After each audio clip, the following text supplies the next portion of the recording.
해법을 찾는 토론 이슈엔 직설 시작합니다.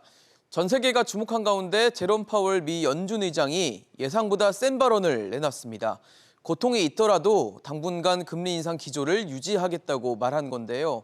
연준이 더 강력한 긴축 행보를 예고하면서 글로벌 금융시장이 어떻게 반응할지도 관심입니다. 그럼 파월 의장의 잭슨홀 미팅 연설 과연 어떤 의미였고 앞으로 또 어떻게 펼쳐질지 지금부터 풀어보도록 하겠습니다.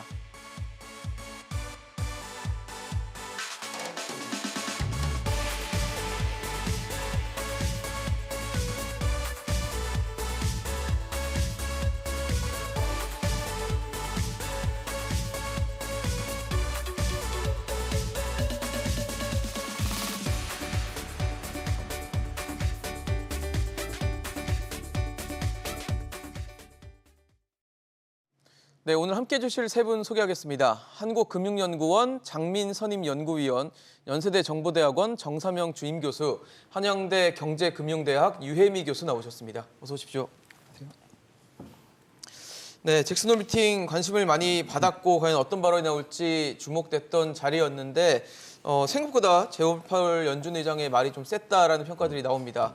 지난해만 해도 인플레가 일시적이다라는 얘기를 하면서 연준의 신뢰도에도 금이 갔고 사실 체면을 좀 구겼다고 해도 뭐 과언이 아닌데 일단 지난해보다는 좀 더 매파적인 발언을 하면서 시장이 또 주목을 받았습니다. 장민 위원님 어떻게 보셨어요? 파월 의장 얘기를? 네, 뭐 생각보다 상당히 매파적으로 나왔습니다. 근데 네네. 그거를 어떤 배경을 보면요, 말씀하신 대로 작년 잭슨홀에서 일시적이라는 판단을 내렸거든요. 그때만 하더라도 코로나 상황이 좀 완화가 되면 글로벌 공급망 경쟁이 완화가 될 것이고, 그리고 어떤 사회적 봉쇄 조치가 해제가 되면 생산이나 물류도 충분히 원활하게 돌아갈 것이다 이런 이제 판단이 작용을 했는데요. 근데 이제 뭐 아시다시피 그 다음에 이제 변이 바이러스가 나타났고요. 또 우크라이나 전쟁 때문에 공급망은 더 그 충격은 더 심해졌고요. 그러면 또 수요가 회복이 됐거든요. 네. 그러면서 이제 수요 쪽으로 오면서 이제 인플레이션이 생각보다 더 장기화되고 높은 수준으로 왔습니다. 그러면서 이제 아시다시피 이제 페드가 빠르게 금리를 인상하면서 오히려 이 페드가 금융시장을 더 불안정화시키고 있고 경기 침체를 초래하고 있다라는 비판에 직면을 했습니다. 그렇다면 이런 상황에서 페드가 할 수 있는 거는 어차피 내년에 경기 침체가 만일 온다면 지금 물가를 잡지 못하면 오히려 스태그플레이션으로 갈 수가 있거든요. 그렇다면 지금 상황에서는 경기 침체는 어느 정도 감소를 하더라도 물가를 빨리 잡아야 스태그플레이션으로 갈 수 있는 위험도 줄고 그리고 만일에 내년에 경기가 침체가 된다면 네네. 오히려 금리를 내릴 수 있는 여력도 만들어 놓을 수 있는 거거든요. 이런 점에서 본다면 페드로서는 지금은 더 매파적으로 가는 그런 방향밖에는 뭐 다른 방법이 없다. 그런 게 아닌가 생각합니다. 사실 말씀 주신 것처럼 지난해는 이제 일시적이라고 판단을 했고 지금 와서 보면 일시적이지 않았잖아요. 않잖아요. 예. 근데 이번에 했던 얘기들은 어떻게 보면은 나름대로 잘 판단을 했다라고 보여지십니까? 그렇습니다. 이제 지금까지 온 상황이 그렇게 네네. 흘러갔고요. 앞으로 이제 봤을 때 당장 이제 공급망이 경색이 될 만한 그럴 가능성이 잘 안 보이고 있고 또 어떻게 보면 세계화가 또 이렇게 진전이 좀 안 되고 또 오히려 더 퇴조되는 쪽으로 가고 있지 않습니까? 보호무역으로 그렇죠. 보호무역으로 가고 있고 또 글로벌 공급망도 이렇게 지역 간으로 이렇게 뭉쳐지고 맞아요, 있는 맞아요. 상황이거든요. 패권으로 가고 있고. 그렇죠. 이런 상황에서 본다면 물가 상승 압력이 상당 기간 지속이 될 수밖에 없다라는 거고요. 또 미국 시장에서 보면 지금 고용 시장이 굉장히 좋습니다. 뭐 구직자 한 명당 일자리가 2개씩 나와 있는 상황이고요. 또 뭐 그 경기가 침체가 되고 있다고 하지만 소비도 굉장히 좋았고요. 이런 상황에서 본다면 인플레이션 기대치가 계속 올라가고 있기 때문에 이것이 이제 임금을 더 올릴 수도 있고 그렇게 된다면 그 페드의 어떤 물가 안정 목표인 2%로 돌아오지 못할 가능성도 상당히 높아지는 거거든요. 그렇다면 지금 이제 긴축적으로 매파적으로 가서 네네. 그 어떤 경제 주체들의 향후 인플레이션 기대 심리도 낮춰주는 게 굉장히 중요하다고 생각이 되고요. 그런 점에서 봤을 때는 적절한 표현이라고 생각합니다. 정 교수님은 어떻게 보셨어요? 이번 발언? 저 동감하고요. 네네. 지금 말씀하신 거예요. 제가 들었던 파월 의장의 연설 중에 가장 압권이었던 것 같아요. 아, 지금까지 들었던 것 중에요? 지금까지 들었던 것 같아요. 그 굉장히 정도였어요? 저는 파월 의장을 그렇게 아주 명료하게 연설을 잘하신다 그런 느낌을 못 받았었는데 그동안은요? 네, 그동안은 굉장히 뭐 여지를 두고 저걸 어떻게 해석해야 되지 하고 굉장히 그런 여지를 열린 계속 결말처럼. 맞습니다. 네. 그게 그래서 연준 의장 연설은 원래 저렇게 하는 건가 보다 했는데 이번에는 짧지만 명료하고 강하고 그러니까 시장한테 이번에 핵심은 경고를 한 거예요. 너희 오해하지 마. 한 달 인플레이션 좀 좋게 나왔다고 조금 수그러들었다고 맞아요. 무슨 뭐 뭐 피크아웃이니 뭐 이런 정점 얘기 지났니 이런 거 아니다. 그런 얘기 하지 말라 하고 강한 메시지를 준 것이고요. 2% 인플레이션 잡기 위해서는 뭐 경기니 고용이니 그런 것보다도 그게 무엇보다도 선행한다. 그것이 연준의 책무이자 의무이고 존재의 이유다. 저는 그렇게 해석을 했어요. 굉장히 강한 메시지를 줬다. 그러면은 근데 그 얘기하면서 조금 예. 또 인상 깊었던 얘기가 옛날 얘기까지 다 끄집어냈어요. 볼커 의장, 뭐 폴 그린스팬 볼커 얘기까지. 의장, 맞아요. 뭐 앨런 그때 그린스팬. 우리가 어떤 네. 실수를 했었고 그거를 되풀이하지 않으려면은 이렇게 해야 된다 하면서 기대 인플레이션을 낮추는 게 얼마나 중요한가, 왜 중요한가 얘기를 하면서 볼커 의장 시절에 1970년대에 한 10여 년간 우리가 고생했지 않았느냐, 그 기대 인플레이션과 액츄얼 인플레이션 사이에 네. 그 서로 상호적인 악순환적인 그런 것들을 되풀이하지 않으려면은 지금 빨리 고통을 감수해서라도 하더라도 네, 잡아야 된다. 물가 지금 잡아야 된다. 아주 강하게 진짜 불확실성을 굉장히 많이 줄여줬다. 그러니까 한편으로는 말 한마디에 4%가 빠졌잖아요. 지금 뭐 사실 맞아요. 많은 기대가 있었어요. 9월, 10월 찬바람 불면 썸머 랠리가 조금 수그러들더라도 정책 기조가 조금 바뀔 수도 완화되면서, 있겠다 하는 기대들을 했었는데 그거를 잠재워줬죠, 시장에. 그래서 시장은 좀 충격을 네, 받았죠. 충격을 받았는데 네. 글쎄요. 저는 뭐 이따가 얘기가 나올 텐데 이거를 우리 한은도 좀 복귀를 해야 되지 않을까 이런 스탠스를 지금 당장은 고통스럽지만 결국에는 뭘까요? 프라이스 스테빌리티라는 얘기를 9번, 10번을 했는데 그 짧은 시간 동안 그게 우리의 지상 목표다. 가격 안정이. 네, 하는 얘기도 있다. 뭐 다시 한번 여쭤보도록 할게요. 유혜미 교수님은 어떻게 보셨어요? 그래도 지금 말씀해주신 것처럼 지금까지랑 좀 달랐다는 평가까지 해주셨거든요. 저도 이제 앞서 말씀하신 두 분 의견에 동의를 하고요. 네네.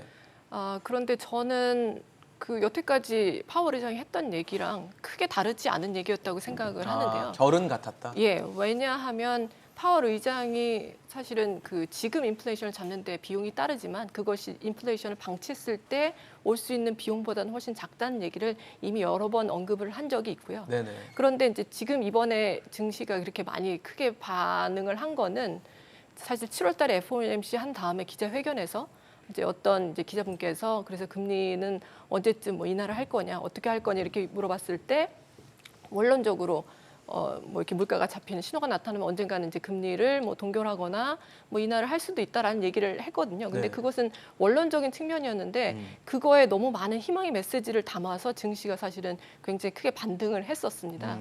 그래서 그런 것을 좀 경계하는 의미에서 같은 얘기지만 조금 더 인플레이션에 중점을 두는 발언을 더 세게 한 것이 아닌가 하는 생각을 하고 있고요. 하지만 여전히 결말은 열려 있다고 보는 것이 네네. 역시 나오는 지표들을 봐가면서 이제 통화 정책을 할 것이다라는 얘기를 했거든요. 그래서 이번엔 파월 의장의 발언은 사실은 새로운 정보가 어떤 것이 있었느냐라고 봤을 때 네네. 그렇게 새로운 정보가 많지는 않았다는 생각이 들고요. 그다음에 시장에서 가장 많이 이제 원하는 것은 9월 달에 FOMC에서 과연 빅 스텝을 할 것이냐 아니면 자이언트 스텝을 할 것이냐. 약간 자이언트 스텝 쪽으로 무게를 주긴 했지만 아직 확실하지 않거든요. 않죠. 예, 예. 파월 의장의 발언으로 봤을 때 반드시 자이언트 스텝으로 갈 것이다라는 신호를 주지는 않았거든요. 역시 나오는 지표를 봐야 된다고 했기 때문에 네네.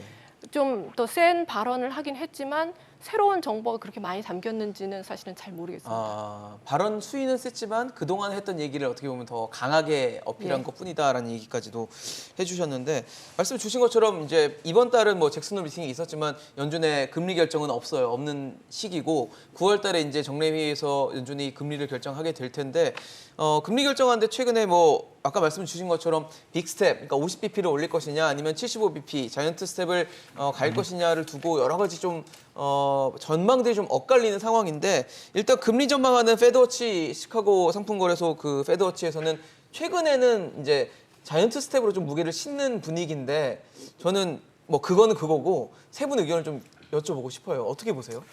글쎄요, 저는 그 페드가 일단 그 데이터를 보면서 결정하겠다라는 네, 그런 데이터 말을 했고요. 디파트먼트를, 또 네. 연준 이사들의 발언을 보면 상당히 좀 이렇게 엇갈리는 부분들이 있습니다. 그래서 과연 다음 달에 자이언트 스텝을 할 것인가라는 건 상당히 불확실하지만 적어도 빅 스텝 이상은 하겠죠. 50bp 이상 올릴 텐데 네네. 이제 그 이번에 근데 이제 이런 그 지금 당장 뭐 자이언트 스텝을 가느냐 빅 스텝을 가느냐가 그렇게 크게 시장에 어떤 영향을 줄 거라고는 생각하지 않고요.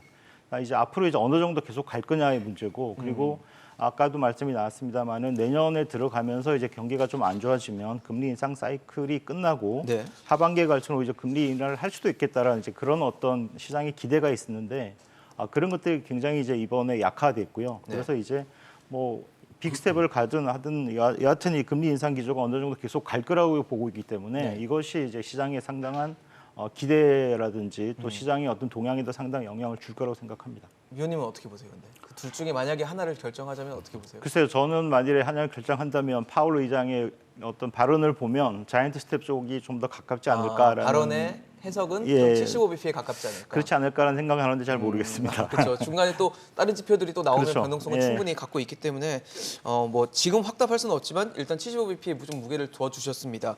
정 교수님은 어떻게 보세요? 50, 75 중에 뭘까요? 아니 그 파월 의장이 그 얘기 했어요. unusual increase를 기대하라. 9월 달에. 그러니까 75를 저는 그렇게 받아들였어요. unusual increase라고 하는 거를. 그러니까 50을 거기서 50bp를 한다면 사실 스타일 구기는 거예요. 파월 의장이. 언유절이면 한 이례적이라고 이례적이라고 네, 봐도 예, 되는 보는 거죠. 건데 네. 예. 물론 단서는 달았죠. 지표 나오는 거를 좀 지켜보겠다. 한 달 사이에 지표가 어마어마하게 바뀌거나 무슨 큰 이변이 있지 않는 한 파월 의장이 스타일 구기지 않으려면은 unusual increase는 저는 자이언트 스텝으로 보고 있습니다. 75 시장도 입니다. 지금 6대4 정도로 그렇게 보고 있는 것 같은데. 맞아요. 근데 모르죠 그거야. 진짜로 그렇죠, 맞아요. 한 달 사이에 네, 어떤 뭐, 지표가 예, 어떻게 나올지 예, 푸틴이 개가천선을 한다든지 뭐 해가지고 큰 상황의 변화가 있으면 네, 뭐 가능성이 낮다고 해서 또 배제할 수 있는 문제는 또 아니기 때문에 그런 부분도 같이 좀 봐야 된다는 얘기시고 유 교수님은 어떻게 보십니까? 저는 그럼 균형을 맞추기 위해서 50bp에 가까워. 그러세요? 저번에는 제가 유 교수님 여기 모셨을 때 네. 동결 얘기도 한번 해주셨던 적이 있었어요, 그렇죠? 그거는 이제 이후에. 이후에 네, 11월, 연말에. 12월에 동결 혹시 가능할까 가능성도 이런 있지 얘기를 않을까라는 말씀드렸는데 얘기, 가능성까지도 예, 얘기해 9월 주셨었어요. 달에는 이제 50bp를 그때는 예상을 했었거든요. 그래서 저도 지금은 약간 자이언트 스텝의 가능성이 높다고 생각을 하긴 하지만 지금 빅스텝의 가능성도 완전히 배제할 수는 없는 상황이라고 보는 것이 그 물가 지금 지표가 9월 달에 FOMC 하기 전에 이제 소비자 물가 지수가 발표가 되고요. 그다음에 이번 주말에 또 8월 달 고용 상황 보고서가 나오고 그래서 여러 가지 지표들이 발표가 됩니다. 그런데 7월 달에 사실은 물가 상승률이 좀 꽤 상당폭 꺾였는데 이 한 번에 꺾인 거 가지고는 지금 뭐 금리 인상 기조를 누그러뜨릴 생각은 없다고 얘기를 했고요. 그런데 이제 8월에 나오는 물가 상승 지표가 또 큰 폭으로 꺾인다고 하면 자이언트 스텝을 한 번 더 하기보다 빅 스텝을 하면서 약간 관망을 할 수도 있겠다라는. 한 번 더 꺾인다면? 예. 굳이 무리해서 75 갈 이유는 없다라는 예. 거겠네요. 근데 그냥 한 번 더 그냥 꺾이는 정도가 아니라 좀 많이 꺾인다면. 많이 꺾인다면. 예, 그렇다면 그리고 고용 상황이 지금 탄탄하다는 것이 사실은 금리를 굉장히 공격적으로 올리는 근거가 됐는데 네네네. 만약에 고용 지표가 좀 안 좋아지는 신호가 나타난다든지 네. 그리고 현재 이제 제조업이나 서비스업에서 구매 관리자 지수 같은 그런 아니면은 주택 가격 지수 같은 것들이 상당히 이제 안 좋아지고 있거든요. 예, 예. 이런 것들이 더 급격하게 안 좋아진다면 50bp 선에서 그칠 가능성도 충분히 있다고 보고 있습니다. 사실 연준이 결정하는데 금리를 결정하는 데 있어서 여러 가지 지표를 참고를 하겠지만 당연히 물가 상황들 그다음에 고용 상황들도 체크할 거고 뭐 경제 상황도 아무래도 침체에 대한 우려나 이런 것들 때문에 고려하지 않을 수는 없을 것 같아요. 그래서 최근에 뭐 2분기 GDP 성장률 자체가 예상 속보치보다는 좀 좋아져서 이거를 좀 긍정적으로 보면서 판단을 해도 되는 건지 그런 정도의 지표인지도 궁금하거든요. 그러니까 1분기, 2분기가 계속 이제 전분기 대비 마이너스 역성장을 성장률은 했어요. 나왔습니다. 그래서 예. 기계적으로 봤을 때는 뭐 침체로 들어가는 거 아니냐라고 할 수 있지만, 근데 이 내부 수치를 보면 네. 2분기 같은 경우에도 미국 소비가 1.5% 증가했거든요. 그리고 재고도 상당히 올라갔고요. 재고가 올라갔다는 게 양면으로 해석할 수 있지만 향후 소비나 이런 것들에 대해서 상당히 긍정적인 신호로도 해석할 수 있습니다. 그래서 전체적으로 봤을 때 아직까지 미국의 어떤 내수라든 움직임은 크게 그렇게 나빠지진 않았다고 생각하고 있고요. 고용 시장도 이제 앞으로 좀 더 물론 둔화될 그런 가능성 충분히 있습니다만은 아직까지 여전히 그 고용 시장이 너무나 좋습니다. 이런 점에서 본다면 미국이 그렇게 그 기계적인 그냥 숫자만 가지고 해석할 수 있는 그런 경기 침체는 아니다라고 생각을 하고 있고요. 네네. 다만 이제 앞으로 봤을 때는 이 금리 인상이 이제 뭐 자산 시장에도 영향을 줄 것이고 소비나 투자 수요에도 영향을 줄 수밖에 없거든요. 네. 그러면서 이제 아무래도 경기를 이제 부진한 방향으로 밀고 나갈 거고 그리고 미국의 역사적인 뭐 이런 그 스타디를 보면 인플레이션이 5% 이상일 때 그리고 고용 실업률이 5% 이하일 때는 항상 그 긴축 정책이 100% 경기 침체를 유발했다라는 이런 얘기도 있습니다. 근데 그래서 앞으로 이제 문제가 과연 이 미국이 긴축을 견딜 것이냐 아니면 긴축으로 갈 것이냐의 문제라기보다는 지금 아까도 이제 말씀드렸습니다만은 과거에 이제 어떤 70년대 사례를 보면 네네. 그때 굉장히 그 스태그플레이션으로 갔거든요. 네네. 그때 문제가 뭐냐면 물론 이제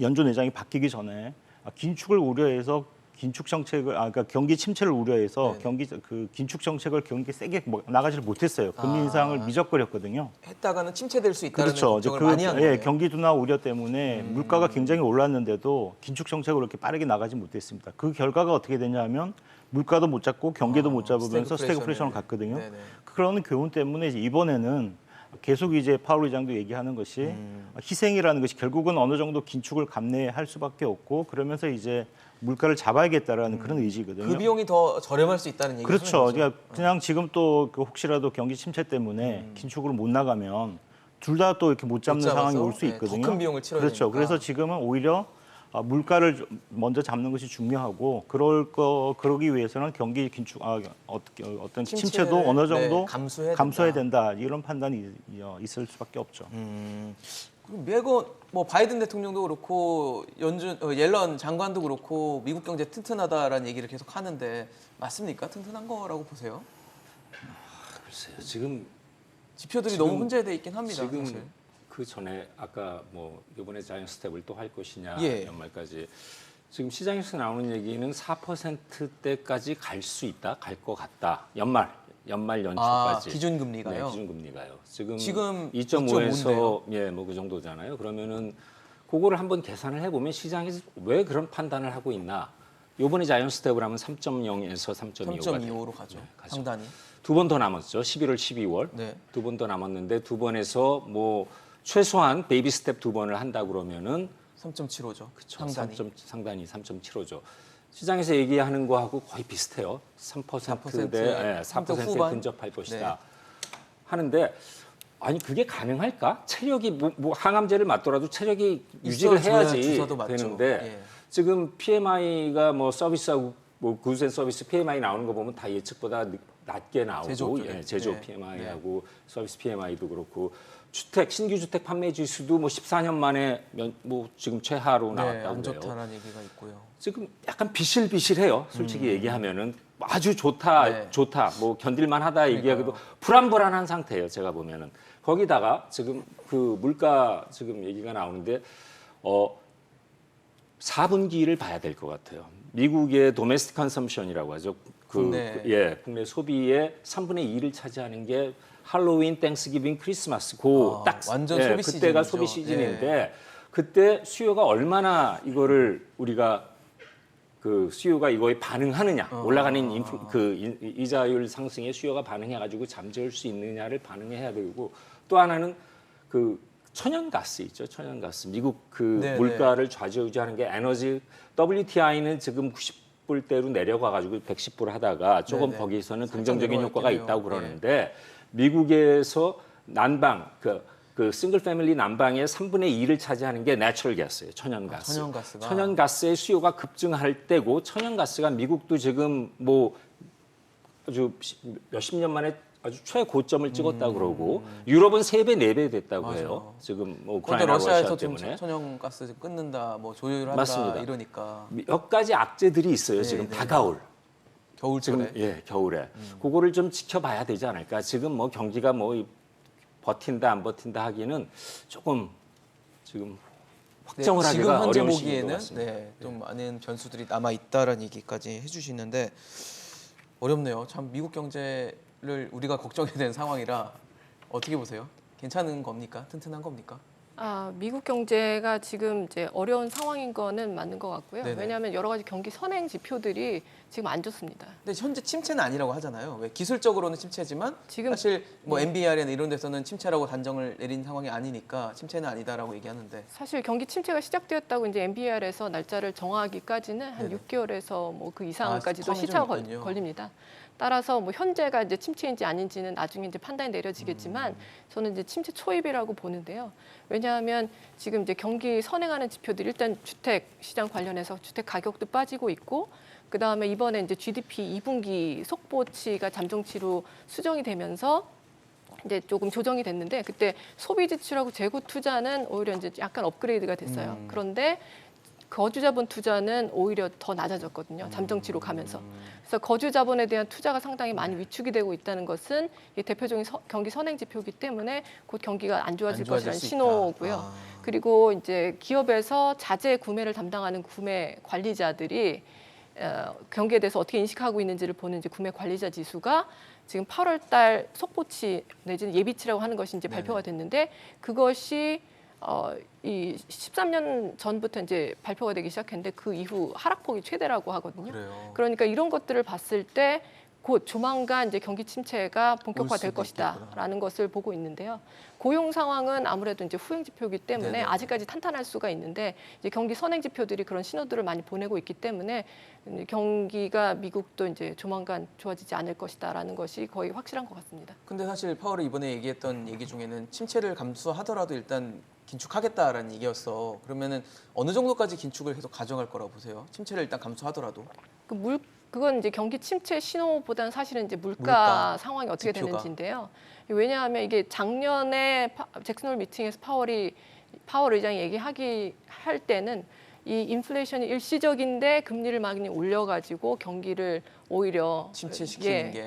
그 금리 인상에는 시차가 존재하는데 이미 그 시차가 지나서 효과가 나타날 때는 일시적인 인플레이션은 다 사라지고 경기만 침체할 수 있다. 그래서 이제 금리를 올리지 않았거든요. 그쵸. 그런데 이번에는 이제 인플레이션이 상당히 지속적이라는 것이 이미 지금 많이 드러나고 있고 그래서 이 상황에서는 이 인플레이션의 불씨를 완전히 꺼트리기 전에 금리 인상을 중단했을 때 오는 비용을 걱정하고 있거든요. 그러니까요. 그러니까 물가가 확실하게 잡히고 계속해서 꺼지고 있다는 신호가 나오는 것이 중요하고요. 여기에 고용이나 이제 경기 관련된 지수도 중요한 것은 경기 침체가 진행되고 있다는 신호가 이제 나타나면 네네. 경기 침체는 그 자체로 소득을 줄이고 또 소비를 둔화시키는 것이기 때문에 네. 꼭 금리를 많이 인상하지 않더라도 자차적으로 이제 소비 지출도 둔화되고 투자도 더 둔화되는 것이거든요. 그래서 금리 인상의 필요가 좀 적어지는 것이죠. 그래서 이 두 가지 물가가 우선 가장 중요하고 거기에 이제 고용이나 경기 관련된 지표까지 더해지면 네네. 이제 금리 인상 기조가 조금 이제 멈칫하거나 완화될 수 있는 그런 바탕이 마련된다고 볼 수 있겠습니다. 근데 사실 우리는 이번에 금리를 한번 올렸기 때문에 남은 금융통화위원회가 이제 두 번입니다. 10월, 11월 두 번 남아 있고 미국은 뭐 9월이 남아 있는 상황에서 11월, 12월이 두 번, 그러니까 세 번 남아 있는 상황인데 그럼 앞으로 금리 격차가 벌어질 수밖에 없다라고 가정을 했을 때 지금과 같은 강달러 기조, 원화 약세는 좀 당분간 계속 간다라고 봐야 되는 것인지 그것도 좀 전망을 해주시면 좋을 것 같아요. 뭐 물론 이제 원달러 환율이 그 금리 차만을 가지고 결정되는 건 아니지 그렇죠. 않습니까? 예, 예. 여러 가지 요인들이 있지만 네네. 당장에 이제 지금 국제시장 금융을 봤을 때는 말씀하신 것처럼 미 연준 금리는 뭐 4% 쪽으로 또 계속 갈 수가 있고 우리나라는 또 올해 연말까지는 한 3%까지는 가겠죠. 그래서 그 이창용 총재께서도 이제 그런 말씀을 하셨고 두 번 남아 있는 데서 이제 25bp씩 올리면 3%가 될 텐데 그렇죠. 그렇지만 이제 한 적어도 이제 1% 내외 정도의 금리 격차가 지속이 될 가능성이 아주 높습니다. 내년에도 그렇고 그렇게 된다면 뭐 채권 시장에서는 아무래도 뭐 외화 유출이라든지 이런 그러니까요. 게 생길 수밖에 없는 거고요. 예. 그래서 전반적인 어떤 그 달러 강세화 기조는 계속될 걸로 보고 있고요. 그게 또 우리나라 원화만의 문제가 아니라 워낙 달러화가 강세로, 그러니까 그 금리가 올리고 달러가 강세로 가면서 모든 그 주요국 통화에 달러 대해서 지금 빼고는 강세가 다, 가고 있습니다. 예. 예, 달러 강세 지수가 굉장히 높은 상황이거든요. 맞아요. 유로화나 뭐 예나를 보시면 굉장히 낮습니다. 우리만 상대적으로 봤을 때 우리가 어떻게 보면 좀 더 나은 상황입니다. 예, 그 얘기를 절하율이. 이창용 총재도 계속 하더라고요. 예, 그렇습니다. 네. 그런 우리나라만 만일에 나빠졌다면 이건 정말 문제가 있다고 볼 수 있지만 전체적으로 달러가 강세로 가는 기조 속에서 원화가 약세로 가는 것이기 때문에 크게 뭐 외환시장에서 걱정할 필요는 아니라고 생각하지만 전체적으로 봤을 때 원화가 앞으로도 상당 기간은 좀 계속 약세 압력을 받을 수밖에 없다 그렇게 생각합니다. 1,400원 가는 건 어떻게 보세요? 글쎄요, 뭐 그게 갈지 안 갈지 모르겠지만 예, 예. 환율이 참 어렵죠. 1,400원까지는 뭐 제 개인적으로는 아마 가지 않을 거다라고 생각을 하고 너무 있는데요. 나쁜 상황인가요, 그러면? 아니요, 뭐그 1,400원이 어떤 그 절대적인 숫자로 할 수 있는 건 아닌 것 네네네. 같습니다. 가령 뭐 모든 주요국 통화가 그런 식으로 그 절하가 된다면 뭐 같이 우리가 갈 수도 방법도 있고. 없는 거고요. 예, 같이 갈 수도 있는 거죠. 있는 건데 지금 상황에서는 이제 어느 정도 그 미국 달러화의 어떤 그리고 미국 금리 인상에 대한 어떤 불확실성이 상당히 제거가 된 거거든요. 이 불확실성이 제거가 됐다는 건 어떻게 보면 오히려 더 외환 시장에서는 더 안정적으로 갈 수 있는 그런 또 요인이기도 합니다. 네네. 그리고 우리나라 금리 인상에 대해서도 어느 정도 명확한 그 패스가 보여줬고요. 네네. 그렇게 된다면 외환 시장에서 미래에 대한 어떤 불확실성이 없어졌기 때문에 오히려 원하는 약세에 계속 압력을 갖기보다는 어느 정도 안정화되는 그런 모습으로 갈 수 있다고 생각합니다. 안정화될 수도 있다. 예. 교수님은 어떻게 보세요? 이 강달러 기조는 당분간은 좀 막기 좀 어렵다라는 거는 뭐 무리 없는 전망인가요? 네, 네. 당분간은 힘들 것 좀, 같아요. 네, 이 정도 예, 기조가 계속 가는. 예, 제가 지금 같은 얘기를 한 1년 동안 지금 계속 하고 있는데요. 맞아요. 그 내려가지는 않을 것이다. 올라가면 올라갔지. 내려간다는 거는 1,300원 밑을 말씀하시는 걸까요? 그렇죠. 1,250원, 작년 그러니까 16개월 전에 1,100원대였어요. 맞아요. 1,100원대 하다가 지금 20% 이상 상승을 해서 올라왔는데 지금 시장에서는 1,400원도 찍을 것이다 얘기가 나오고 하는데 지금 말씀하신 것처럼 절대적인 숫자가 지금 문제가 되는 것 같지는 않고요. 아니 달러 인덱스가 지금 108.8이에요. 네, 20년 달러 만에 인덱스. 최고점을 찍었다고 하는데요. 지금 월가에서는 110은 뭐 쉽게 넘을 것이다. 지금 110 넘는 거는 110을 넘으면 진짜 그것도 역사적인 사건이 되는 거고요. 6개 주요국 통화를 비교했을 때도 이런데. 그렇습니다. 네, 흐름 그- 자체가. 뭐 지금 얘기가 하는데 뭐 엔화도 떨어지고 유로도 떨어지고 우리만 떨어지는 거 아니니까 괜찮다. 제가 보기에는 조금 낙관적인 얘기 같아요. 그래요? 예, 다 좀 떨어지는데 다 우리는 나름 선방했다는 얘기를 많이 하거든요. 그러니까 너무 떨어지는 낙관적인데? 속도에 비하면 외화 유출되는 속도에 비하면 그 낙폭에 비하면 조금 선방한 것이다. 그거를 97년, 2008년 금융위기 때하고 비교해 가지고 뭐 몇 달 만에 45%가 유출이 됐다, 25%가 유출이 됐다. 거기에 비하면 지금 현재는 한 6%, 7%밖에 유출이 안 됐다. 뭐 감소하는 거죠. 외환 보유고 감소. 뭐 그 얘기를 하고 있는데 우리나라는 좀 특수해요. 우리는 경상수지 지금 5개월 만에 5개월 연속으로 계속 적자예요. 무역 수지가 네, 적자고 맞아요. 또 단기 부채가 지금 급증하고 있어요. 10년 만에 최대치로 41%를 뭐 넘었다고 그러는데 전체 부채에서 단기 부채가 차지하는 비율이 굉장히 우리는 특수한 상황이에요. 그 해외 의존도가 굉장히 강한 나라고 다른 이머징 마켓이나 또 선진국들에 비해 가지고 비슷하게 지금 환율이 떨어지더라도 우리는 좀 이런 얘기를 하면서 뭐 우리만 그런 거 아니니까 지금은 뭐 너무- 펀더멘탈은 지금 외인들이 들어와 가지고 우리나라 주식 사는 게 펀더멘탈이 나빠서 사는 게 그러니까 펀더멘탈이 떨어져 가지고 그러니까 펀더멘탈이 떨어져서 환율이 나빠져서 우리나라에 들어오는 게 아니다 그런 얘기를 하는데 반대로 펀더멘탈이 우리나라가 아직 좋아 가지고 외인들이 들어오는 것도 아니에요. 상대적으로 싸기 때문에 종목 골라 가지고 섹터 골라 가지고 들어오는 거지. 조금 긴장하고 준비해야 될 필요가 있지 않나 하는 게 예. 지나치게 낙관적으로 보긴 좀 지나치다 그냥 조심해야 되는데요. 조심해야 돼요. 경계는 해야 된다. 지나치다라는 표현보다는 네네. 지금 나오고 있는 얘기는 조금 낙관적인 뉘앙스가 아주 담겨져 있다. 예. 유 교수님 어떻게 보세요? 낙관적인가요? 우리 정부와 당국은? 정부와 당국은 이제 시장을 안정시키기 위한 발언을 하고 있는 거고요. 근데 우리 외환 시장이 아무 문제가 없고 뭐 무조건 잘 될 것이다라고 얘기할 수는 없는 상황이죠. 환율이 이렇게 높았던 높아요. 적이 예. 정말 오랜만이기 때문에 그렇게 얘기할 수는 없지만 한쪽에서는 이제 너무 지나치게 외환 위기가 다시 오는 것이 아니냐, 금융위기가 오는 것이 아니냐 이런 얘기를 하기 때문에 그런 가능성은 굉장히 낮다는 것을 강조하기 위해서 우리 경제가 괜찮다는 얘기를 하는 것이고요. 98년, 뭐 2008년 이 그렇죠. 정도는 안 온다. 예, 그런 그 정도의 그런 상황은 아니다. 그럴 가능성은 굉장히 낮다라는 것을 얘기하기 위해서 지금 외환 보유고 대비 단기 외채 비율도 그래도 아직 괜찮은 수준이다라든지 이런 얘기를 하는 것이고요. 그런데 환율은 이제 아까 장민 위원님께서도 말씀하셨다시피 네네. 이제 우리나라만의 이제 상황은 아니고요. 그 다른 뭐 유럽 지역이라든지 아니면 중국도 최근에 이제 기준금리를 인하해서 또 위안화가 더 약세로 가고 있고 뭐 네. 엔화도 마찬가지고요. 여러 통화 대비 이제 달러가 강세를 보이고 있는데 제가 이번에 잭스론 미팅에서 유럽 중앙은행의 집행이사가 연설을 했거든요. 네. 그래서 라가르드 총재는 참석을 안 했지만 그 집행이사가 얘기하기로 유럽도 이제 금리를 굉장히 공격적으로 올릴 것이다라는 그런 발언을 했어요. 네네. 근데 사실 지난번에 이제 그 유럽 중앙은행이 빅스텝을 한 이후로 그 러시아 천연가스 공급을 중단하면서 지금 유럽의 에너지 위기발 맞아요. 경기 침체 가능성이 굉장히 높아지고 있거든요. 네. 그래서 저는 과연 물가 상승이 이제 물가 상승 안율이 굉장히 높다고 하더라도 금리를 계속 올릴 수 있을까라는 의구심이 있었는데 이번에 그 집행 이사의 발언을 보고 유럽도 계속해서 금리를 공격적으로 올리겠구나 하는 이제 신호를 받았습니다. 할 수 있는 건가요? 그런데 이제 파월 의장과 마찬가지로 네네. 지금 비용이 따르더라도 아. 물가 안정이 더 중요하다. 예, 그것이 예. 중앙은행이 굉장히 결의를 갖고 이제 추진을 하겠다. 추진을 해야 될 밀어붙이겠다. 상황이다라고 아. 얘기를 했어요. 굉장히 강하게.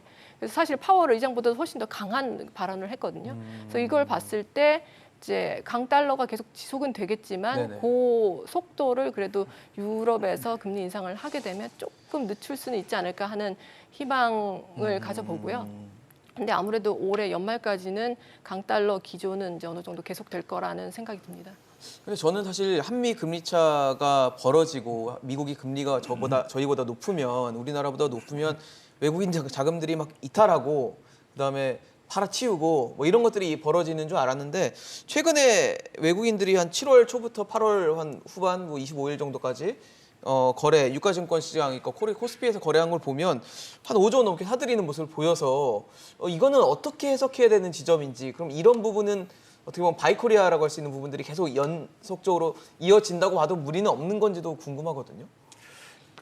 뭐 올해부터도 올해 초부터도 보면요 채권 투자라든지 이런 자금들은 계속 유입이 됐습니다. 금리차가 이렇게 벌어졌지만 예, 예. 여러 가지 이제 해석을 할 수 있지만 첫 번째는 이제 아무래도 미국 국채하고 우리나라 국채가 어떤 대체제는 아닙니다. 그러니까 뭐 미국 국채 금리가 올라간다 그래서 우리나라 국채를 팔고 미국 국채를 사고 또 우리나라가 올라간다 그래서 미국 국채를 팔고 우리나라 채권을 살 그런 대체제는 아니고 어떤 서로 다른 시장이 있거든요. 예, 예. 근데 이제 있는데 이제 다만 이제 뭐 유동성이 좀 줄어들고 하면서 포트폴리오 차원에서 이제 신흥국 시장도 조정해야 되고 선진국 시장도 조정하면서 이제 어느 정도 조정이 생길 수 있는 거죠.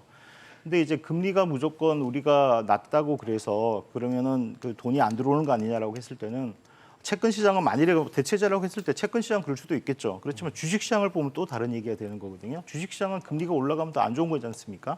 우리가 그렇죠. 금리가 더 낮다면 그냥 걱정하죠. 아예 단순하게 본다면 돈이 들어올 수도 있는 거거든요. 그걸 이제 뭐 워낙 단순하게 봤습니다만 이제 그런 여러 가지 요인들이 있는 거고요. 그러니까 금리차만 가지고 돈이 들어오고 나가고 하는 건 절대도 아니다라는 네네네. 거고요. 또 두 번째는 이제 최근에 이제 환율이 우리나라가 약세로 가고 있기 때문에 약세로 갔을 때 돈이 어떻게 들어올 거냐도 그때 판단하기 나름이거든요. 우리나라 지금 원화가 장기적인 어떤 추세치라든지 네. 미래의 어떤 우리 경제 펀더멘털로 봤을 때 약세다라고 그런다면 장기적인 투자를 하는 사람들은 들어오는 유인이 생기는 거죠. 그래서 그런 식으로 이제 들어올 수가 있는 거기 때문에 당장에 지금 그 어떤 금리차 때문에 돈이 빠져나갈 거다라고 그렇게 뭐 물론 이제 압력은 생기는 거죠. 유출 압력은 더 세지겠지만 네네. 그것이 어떤 돈이 빠져나가고 그래서 뭐 어떤 시장에서 불안이 날 거다라고 할 것까지는 뭐 그 너무 이제 좀 앞서 나간 기후라고 볼 수 있고요. 여러 가지 요인들을 고려해야 된다라는 말씀을 드릴 수 있습니다. 그럼 우리도 뭐 매번 금리 결정하면서 내기가 뭐 언론에 해석을 붙이고 이렇긴 하지만 금리 격차 벌어지고 미국이 우려다 앞서 나가면 외국인 외자 유출, 자본 유출 일어난다 이런 것들은 뭐 지나친 걱정 기후라고 봐야 됩니까? 아니 그럴 수도 있어요. 그럴 수도 있죠. 그것도 저는 가능성 있는 그렇게 얘기죠. 이해를 하고 당연히 있었거든요. 뭐 예. 그런 적도 많이 있었고 예, 예. 안 그런 적도 있었고 근데 꼭 공식적으로 성립이 되지는 않는다. 그거죠. 단정 지을 수는 없다. 예. 연말에 만약에 1%의 이제 금리 차이가 생기고 내년까지도 그게 유지가 된다 하면은 그 피해를 저희가 예측은 하고 있어야 대비는 대비할 하고 수 있어야 있어야죠. 예, 된다고 봅니다. 우리 금리는 어떻게 될 거라고 보세요? 우리가 이제 이번에 사상 처음으로 4번 연속 금리를 올렸어요. 4번 연속, 4번의 회의 연속 그렇죠. 금리를 올렸고 이제 2번의 회의가 남아 있습니다. 9월 FOMC 회의 보고 나서 10월에 한 번 있고 11월에 한 번 있고 미국은 12월에 한 번 또 있고 11월에도 있고. 지금까지 저희가 한 얘기가 미국은 4%에 근접할 것이다. 네. 지금 우리가 2.25잖아요. 우리 2.5 죠. 2.5죠. 예. 2.5잖아요.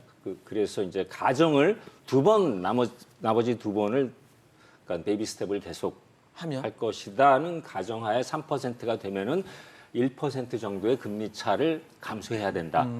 저는 뭐 감내해야 된다고 보고 있습니다. 그래요. 오히려 베이비 스텝이 아니라 25bp가 아니라 두 번 남은 것 중에 한 번쯤은 50bp도 가능하지 않을까 지금 그래요? 생각을 하고 있습니다. 우리는 침체나 혹은 우리 경제 또 하나의 뇌관 중 하나가 가계부채인데 맞습니다. 그 부분을 고려했을 때 50bp라는 숫자를 우리가 그래서 던질 수 고통을 있을까요? 감내해야 된다 자꾸 그런 얘기를 하고 아. 있어요. 예, 미국도 마찬가지고 뭐 고통을 감내해야 된다고 네네. 하고 있는데 우리 재정 지출 지금 계속 늘어나고 있어요. 재정 지출이 인플레이션에는 압력으로 작용을 하고 있는데 그런 것도 우리가 좀 더 고심을 해야 될 것 같고요. 네네. 어쨌건 물가 잡는 거 지금 파월 의장이 한 얘기처럼 우리도 같은 얘기를 똑같이 복귀해야 되지 않을까 그렇게 생각을 하고 있습니다. 유 교수님 어떠세요? 사실 뭐 이제 겨울철 들어가면은 에너지 수요 늘면서 그게 또 다시 물가 상승 상방 압력이 될 수 있다라고 얘기가 있으니까 금리를 결국은 잡기 위해서라도 인상을 계속 할 수밖에 없다는 얘기도 있거든요. 예, 그렇습니다. 그 이창용 총재가 그 잭슨홀 미팅 이후에 이제 언론과 인터뷰를 하면서 네. 사실은 이제 그 파월 의장의 발언은 사실 예상한 대로고 그리고 현재 한국은행의 전망에 비추어 봤을 때 이제 연말까지 금리를 계속 올리는데 25bp씩 올리는 것에 아직 수정이나 변경할 그런 계획은 없다라고 얘기를 했거든요. 그래서 지금 현재로서는 25bp씩 두 번 다 연속 올리는 것이 합리적인 기대라고 생각이 드는데요. 그런데 또 재밌는 말씀을 하셨어요. 이창용 총재께서 그 한국은행이 이제 정부로부터는 독립을 했는데 미 연준으로부터는 아직 독립을 하지 못했다라고 얘기를 했거든요. 그래서 미국의 상황이 지금 환율을 통해서 우리나라 경제에 굉장히 크게 영향을 미칠 것이고 환율이 더 오르게 되면 수입 물가 통해서 물가 상승 압력으로도 작용을 할 것이기 때문에 이런 부분을 고려해서 지금 10월, 11월에 이제 금리 인상이 어떻게 될지는 다시 한번 이제 살펴봐야 될 여지가 있지만 현재 기준으로 봤을 때는 25bp씩 두 번 올릴 것이라고 기대를 하고 있습니다. 미 연준의 통화 정책으로부터 한은의 통화 정책이 완전히 독립된 건 아니다라고 얘기를 하고 미국보다 금리 인상을 먼저 종료하기 좀 어렵다. 그러니까 미국이 끝내는 것보다는 더 갈 수도 있다라는 얘기를 한 거라고 봤을 때 우리는 내년에도 올해는 뭐 물론이고 내년에도 금리 인상을 계속 갈 수 있다라고 받아들여야 되는 겁니까? 그러니까 그 가능성이 더 높아졌다고 생각합니다. 이전보다. 그러니까 일단 파월 의장이 더 매파적으로 나왔고요. 네네. 우리나라 물가도 이번에 전망하느니 이제 얼마 전에 전망을 보면 내년 상반기에도 상당히 고물가 수준이 갈 걸로 예상을 하고 있습니다. 이런 상황이라면 네네. 한은도 결국은 물가를 일단 안정화시키는 것이 가장 급선무고요. 그리고 그 우리나라도 그 어떤 세계적인 경기 침체에서 자유로울 수는 없습니다. 그럼요. 그렇죠. 수출 특히 수요가 수출이 많으니까. 그렇죠. 그러니까 예. 미국이 만일에 내년 하반기부터 경기가 안 좋아지고 전 세계적으로 그렇게 된다면 우리도 과연 이제 수출 수요가 둔화되면서 경기가 안 좋아질 쪽으로 갈 거거든요. 그렇다면 한은도 마찬가지로 페드처럼 경기 침체가 본격화되기 전에 물가를 먼저 잡는 것이 굉장히 이제 그 하나의 급선무가 되는 거죠. 네네. 근데 중요한 과제가 되기 때문에 물가를 잡기 위해서 금리 인상 기조를 내년에도 좀 더 생각보다 좀 더 갈 수도 있다라는 생각이 들고요. 또 아까 이제 뭐 유 교수님도 말씀하셨지만 미국에서 금리 인상을 계속하면 어쩔 수 없이 따라가야 되는 부분도 있다. 그런 독립되지 못했다는 그렇죠. 얘기가 그 그러니까 뭐 얘기겠죠? 채권 시장이라든지 예. 이런 걸 환율도 보고 하면 독립되지 못했기 때문에 네네. 어느 정도는 글로벌 금리 그 기조를 따라갈 수밖에 없기 때문에 내년에도 당초 예상했던 것보다는 좀 뭐 인상 기조가 이어진다든지 네네. 아니면 적어도 3%대의 금리가 계속 갈 거다라는 그런 예상은 좀 할 수 있지 않나 싶습니다. 올해 만약에 아까 교수님도 말씀해 주셨던 것처럼 올해 후반에 우리 기준금리가 3%를 찍게 된다면 내년에는 이제 그 이후에도 계속 금리 인상이 된다 봤을 때는 3%를 상회한다는 얘기일 텐데 회의가 1년에 8번이 있잖아요. 네. 그렇죠? 베이비 스텝만 해도 2%를 올릴 수 있습니다. 네, 맞습니다. 내년에도 그러면 계속 이런 금리가 높아지는 것은 우리가 감수를 하고 전망을 하고 대처를 해야 된다 지금 말일까요? 답이 나왔어요. 거기에 대해서. 네. 독립되지 않았다 지금 그랬죠. 그 맞아요. 얘기가 계속 나오는데 네네. 미국이 연준이 어떻게 언제 이거를 종료하고 뭐 내릴 수도 있고 거기에 달려 있는 것 같아요. 우리는 어디까지 갈 것이다를 예측하는 거는 굉장히 어려울 것 독립적인 같고요. 판단이 안 되는 안 되는 상황이니까. 거고요. 제가 여기서 요 대목에서 좀 드는 생각이 예. 전 세계가 이렇게 금리 인상 기조가 계속 벌어지고 있는데 어디를 바라보고 하냐? 꼭지점에는 미국이 있어요. 유럽도 옆에 있고 일본도 있고 뭐 중국도 각국이 있고요. 예, 네. 있어요. 유럽이 공격적인 금리 인상을 계속한다고 했을 때 그 남유럽에 있는 그리스, 이태리, 스페인 같은 데는 지금 굉장히 어려워질 거예요. 맞아요. 지금도 안 좋지 지금도 안 좋은데 더 네. 어려워질 거예요. 네, 네. 버텨낼 수 있느냐가 이제 문제인데 여기서 가장 제가 예를 들어서 미국 입장에서 조금 생각을 해보면은 미국이 여기서 또 하나 노릴 수 있는 게 뭘까? 미중 갈등, 미중 무역 갈등에 있어서 네네네. 전 세계 금리가 이렇게 같이 올라간다고 했을 때 제가 신문에서 기사 중에 이런 걸 본 적이 있는데 미국에서 스트레스 테스팅을 했대요. 미국 부동산 가격이 금리 인상으로 인해서 몇 %까지 떨어졌을 경우 미국의 은행 및 금융 시스템들이 견딜 수 있나? 하한선. 그게 35%라고 하는데 가격이 35% 떨어졌을 때 지금 현재 부동산 가격 대비 35%까지는 미국의 은행 시스템이 어떻게든 견뎌낼 수 견딜 수 있다. 있다. 견뎌낼 수 있다 하는데 만약에 그런 상황에서 중국이나 신흥국이나 중국, 특히 중국 시장이 견뎌낼 수 있을까? 지금도 중국의 부동산 위기설이 계속 나오고 있고 뭐 선진, 뭐 북경, 상해 다 지금 난리가 났다 그러고 부동산 네네. 사자 뭐 그런 캠페인까지 벌이고 있다는데 이게 만약에 그렇게 됐을 때 미국 입장에서는 미중 지금 무역 전쟁이나 이런 거를 하고 있는 입장에서 이것도 한번 뭐 생각하고 해볼 있는 만한, 사람이 네. 있지 않을까 생각하고 있는 분이 있지 않을까. 우리도 근데 자유롭지 않아요 거기서 맞아요. 계속 엮여 있다고 하고 네네. 우리가 견뎌낼 수 있을까? 미국은 올리는 거 사실 끝까지 살아남을 수 있는 국가가 미국일 수도 있어요. 그만큼 버틸 수 스트레스 있다. 테스팅을 진짜로 한번 해본다 네네. 하면은 그러면은 사실 지금 뭐 미국도 그렇고 침체를 감수하더라도 금리 인상을 하겠다고 하면 침체를 기정사실화하고 글로벌적으로도 그거를 감수하면서 간다면 우리도 침체를 좀 견딜 생각을 해야 될까요? 그렇죠. 우리가 침체로 갈 가능성이 굉장히 이제 높아진 이유는 우리 국내 자체적인 상황도 있지만 우리나라가 이제 대무역 의존도가 높다 보니까 아무래도 세계 경제가 둔화되면 수출이 둔화되고 이것으로 인해서 또 경기가 둔화될 가능성이 굉장히 높거든요. 그러니까 우리나라의 경기 침체도 어느 정도 기정사실화되는 측면이 있고요. 거기다가 이창용 총재가 밝혔듯이 금리 인상 기조가 미국이 끝나기 전까지는 계속 지속될 것이라고 봤을 때 네네. 그것으로 인한 이제 경기 침체는 불가피하다고 볼 수 있겠습니다. 위원님 어떻게 보세요? 우리도 지금 경기 침체 혹은 물가를 못 잡는 상황이 올 수도 있습니까?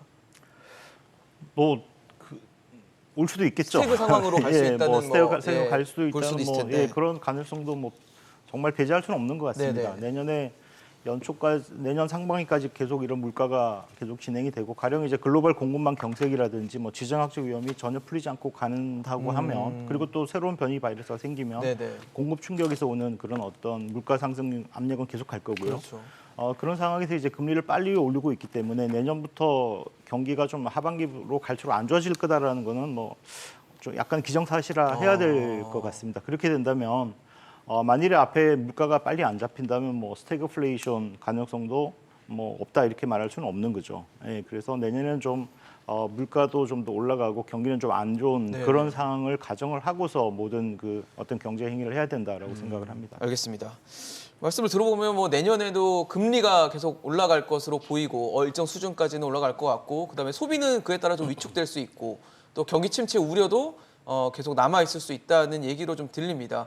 결국 가게가 쓸 수 있는 돈이 점점 줄어들 수밖에 없고 긴축을 할 수밖에 없는 그런 시기가 내년에도 올 수 있을 것 같은데 이런 부분을 좀 하나씩 체크를 해보시면서 뭐 기업도 물론이고 가게를 운영해 보는데 전망의 포인트가 되셨으면 좋겠다는 생각이 듭니다. 오늘 장민 위원, 정삼영 교수, 유혜미 교수와 함께했습니다. 이슈앤잭설 오늘 준비한 소식은 여기까지입니다. 지금까지 함께해 주신 여러분 고맙습니다.